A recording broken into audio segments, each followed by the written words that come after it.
سامریوں کے بنائے ہوئے عبادت خانوں کی آگاہی دینا، اس وقت سامریوں کے بنائے ہوئے پروپیگنڈے اور ان کے نظریات سے آگاہی دینا، انبیاء کا یہ قصور تھا کہ اس دور کے سامریوں سے انبیاء ان کو باہر نکالتے تھے۔ آج بھی اگر کوئی یہ کام کرے گا، سنت انبیاء پر اگر عمل کرے گا، اگر آج بھی کوئی علی کی سنت پر عمل کرے کہ لوگوں کو شعور دینا شروع کر دے، بیدار کرنا شروع کر دے، تو جانتے ہیں اس کے ساتھ کیا ہوتا ہے؟ اس کے ساتھ یہی ہوتا ہے جو آج ہمارے معاشرے میں نظر آ رہا ہے۔ اس کے ساتھ کیا ہوتا ہے؟ اس کے سامنے سامریوں کا ریوڑ کھڑا ہوتا ہے جو عوام کو گھوسالہ بنا کے لاتے ہیں گمراہ کرنے کے لیے۔ سامری نے گھوسالہ کس چیز کا بنایا تھا؟ بچھڑے کا، ایک بچھڑے کا، گائے کے بچھڑے کا گھوسالہ بنا کے، نقلی بنا کے، اس کے اندر اس نے آواز پیدا کر دی تھی۔ وہ بہرحال کیسے پیدا کی تھی؟ وہ ایک ہوا کے ذریعے سے اس نے باقاعدہ اس کا رخ ہوا کے اوپر رکھا تھا اور پھر اس سے آواز پیدا ہو گئی تھی، کیونکہ سامری اپنے دور کا ایک ماہر انجینئر بھی تھا۔ اس نے ایک آواز پیدا کر دی بالکل ایسی شے کے اندر جو حرکت بھی نہیں کر سکتی تھی۔ اس کو دیکھ کر بے شعور لوگوں نے حضرت ہارون جانشین نبی، حضرت ہارون علیہ السلام نبی خدا، ان کا دامن چھوڑ دیا اور کہاں چلے گئے؟ سامری کے گوسالے میں۔ ہارون کا کیا قصور تھا؟ ہارون نبی خدا کا، وہ لوگوں کو شعور دے رہے تھے، وہ یہ کہہ رہے تھے کہ موسیٰ کا راستہ مت چھوڑو، لیکن یہ بے شعور عوام کہاں چلی گئی؟ سامری کے گوسالے کے پیچھے۔ آج کے سامری، وہ سامری کیا لایا تھا؟ آپ یاد رکھیں، وہ سامری مقدس بچڑا بنا کے لایا تھا، عوام کے مقدسات سے کھیلا تھا وہ سامری، عوام کے مقدسات سے۔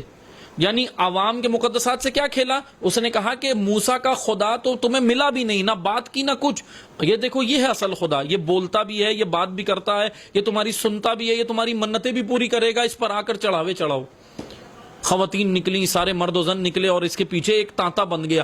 اکثریت ایک کو دیکھ کر دوسرے، اکثریت جہاں جا رہی تھی لوگوں نے کہا شاید حق یہی ہے۔ علی علیہ السلام نے بولا یہی ہم جون رہا ہے نہج البلاغہ میں، کہ اکثریت دیکھی کہاں جا رہی ہے اور حق کو وہیں سمجھا۔ سامری نے کیا کیا؟ مقدسات سے، عوام کے مقدسات سے کھیلا وہ سامری۔ آج کا سامری کیا کر رہا ہے؟ آج کے سامری بھی یہی کر رہے ہیں۔ کبھی ولایت کے نام پر لوگوں کو گمراہ کرتے ہیں، اپنی فیسیں بنانے کی خاطر، اپنے بینک بیلنس بنانے کی خاطر، اور برطانیہ کے ایجنڈے کے اوپر کام کرنے کے لیے۔ MI6 کا یہ لشکر، یہ برطانیہ کے ایجنڈے پہ کام کرنے والے، آج کا سامری جانتے ہیں کیا مقدس چیز لایا ہے؟ فضائل علی کے نام پر دھوکہ دے رہا ہے، یہ آج کا سامری ہے۔ اور قوم کہاں ہے؟ قوم کو معلوم بھی نہیں ہے کہ کون ہے اس دور کا موسیٰ جو ہمیں بیدار کر رہا ہے، جو ہمیں آگاہ کر رہا ہے۔ یہاں کیا ہوا؟ بنی اسرائیل نے کیا کیا؟ کس کو لان تان کی؟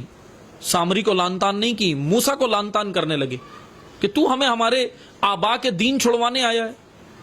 آج کا سامری یہی کر رہا ہے، کبھی ولایت علی کے نام پر دھوکہ دے رہا ہے، کبھی عزاداری جیسی مقدس عبادت کے نام پر آج کے سامری گمراہ کرتے ہیں۔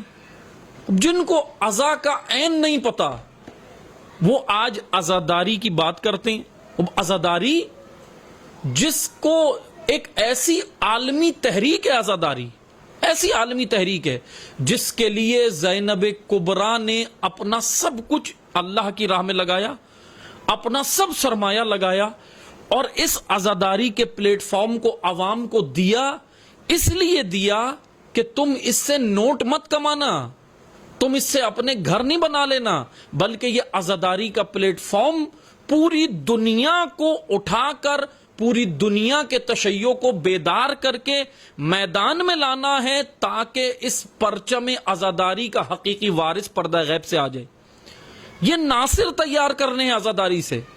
عزاداری رسم نہیں ہے، عزاداری سے ناصران دین تیار کرنے کے لیے یہ پلیٹ فارم دیا گیا ہے۔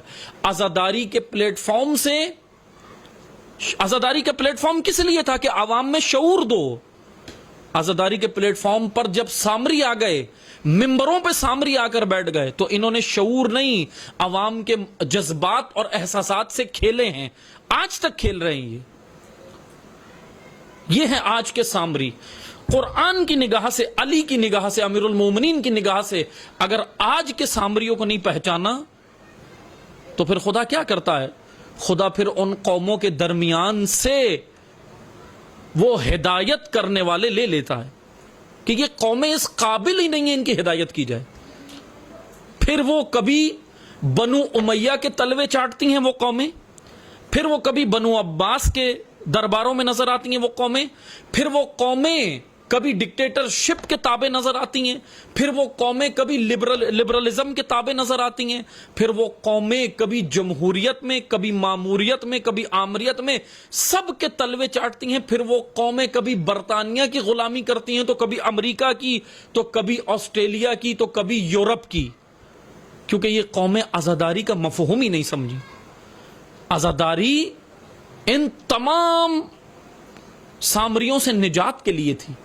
تم میں اتنا شعور آ جائے، عزاداری متعلم علی سبیل النجات تیار کرنے کا پلیٹ فارم ہے. عزاداری فعالم ربانی تیار کرنے کا پلیٹ فارم تھی. اور عزاداری اس لیے تھی تاکہ عوام کو شعور دو. لیکن یہ سامری جن کو ہم نے ممبروں پہ بٹھایا، یہ کیسے شعور دیں گے؟ کیونکہ اگر یہ شعور دیں گے تو ان کی اپنی دکان کیسے چلے گی؟ ان کی اپنی دکان بند ہوگی. امیر المومنین نے سب سے بڑا جرم قرار دیا ہے بے شعوری کو. اگر بے شعوری کی زندگی جیے، یاد رکھیں امیر المومنین کو کیسے منہ دکھائیں گے. پیرو علی علی کے پیروکار کی سب سے پہلی علامت یہی ہے کہ وہ بیدار ہوشیار ہوتا ہے. عزادار بیدار ہوتا ہے، عزادار ہوشیار ہوتا ہے. عزادار جانتا ہے کہ کون اس عصر کا موسیٰ ہے اور کون اس عصر کا سامری ہے. عزادار جانتا ہے کون ابراہیم زماں ہے، کون نمرود زماں ہے. عزادار اتنا بیدار ہونا چاہیے.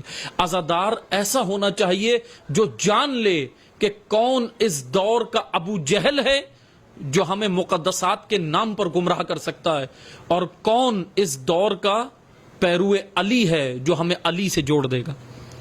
پیدا